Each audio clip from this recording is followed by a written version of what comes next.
Faisons maintenant le point dans le nord de la province avec Zachary. Ça fait un mois maintenant depuis le début de l'éclosion à Extendicare de Kapuskasing et on nage un peu entre douleur et confusion alors que près du quart des résidents sont décédés des suites de la COVID-19.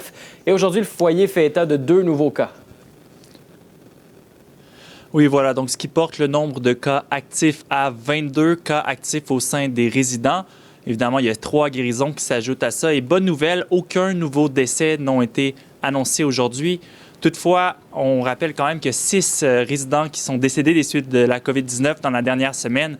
Et un mois après le début de l'éclosion, en fait, eh bien, il y a des membres de la communauté qui demandent des questions, qui demandent des réponses, notamment lorsqu'on pense au fait qu'il y a une certaine incompréhension, une certaine confusion auprès de familles endeuillées, justement, qui se retrouvent maintenant avec certaines hypothèses. Ils ont l'impression peut-être qu'Extendicare n'a pas pris suffisamment au sérieux l'éclosion dès ses débuts. J'ai notamment parlé à Mélissa Caron. Elle a perdu 2 membres de sa famille dans la dernière semaine. Voici son témoignage.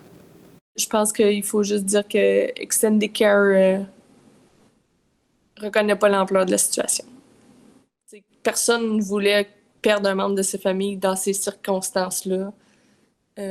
On n'est pas capable de se réunir en famille. Les gens qui sont loin, on peut pas aller parce qu'on peut pas.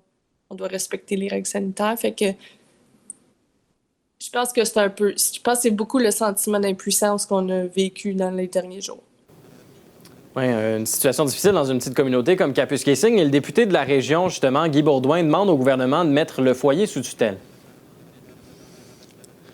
Oui, voilà. Donc, il a envoyé une lettre au gouvernement dans laquelle il demande de prendre action, finalement, de prendre contrôle du foyer. Il est notamment inquiet par un potentiel nouveau variant plus contagieux de la COVID-19 qui a été annoncé par le Bureau de santé publique qui pourrait être au foyer de Kapuskasing.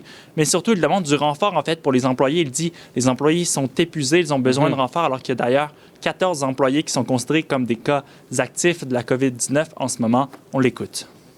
Puis je peux vous dire qu'il y a certains des travailleurs me disaient, Guy, puis je peux vous dire là, que les émotions sont fortes, sont sur le bord des burn-out, sont exténués.